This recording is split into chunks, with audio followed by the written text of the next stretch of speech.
Ready? 3, 2, 1, start. Gentlemen, recently I bought a book in your book department as a gift for a friend of mine. I found, however, when I gave it to him that he already has a copy of this volume. If you do not mind, I will return it and select a different book of equal value. Yours truly, gentlemen, please supply us with 30 barrels of the some kind of Portland cement that you supplied to us on the 3rd of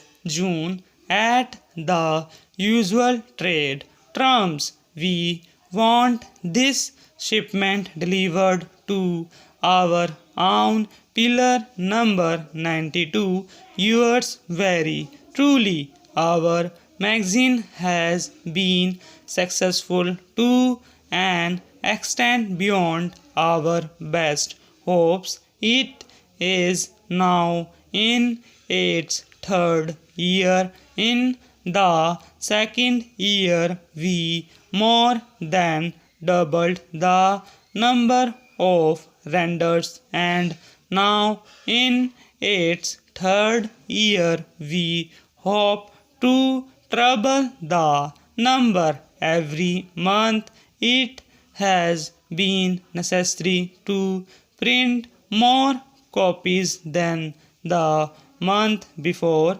With the current issue, we have achieved a new high mark. You will note that the margin is bigger and better than ever, and the number of renders is larger than ever.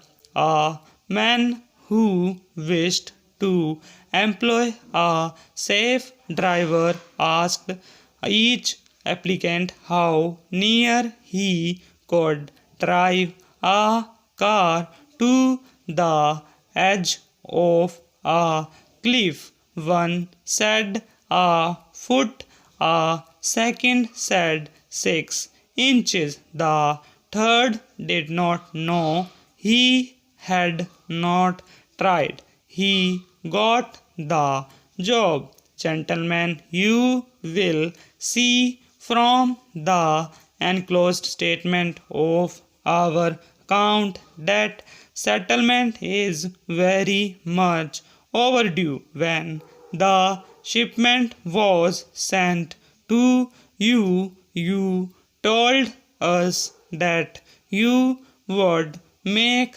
payment within the usual 30 days. In fact, you stated when we opened the account with you that you planned to take advantage of the cash discount generally allowed for payment within 10 days. You have not observed the terms of your agreement, and we feel that we have deserved better treatment. We must point out that we cannot run a successful business unless the journal extracted rules regarding credit are observed. We want to treat you fairly, but we can not extend the time for payment more than we have already. We must ask you to accept the draft for the full amount due, which we have drawn on you through your bank today. Very truly yours.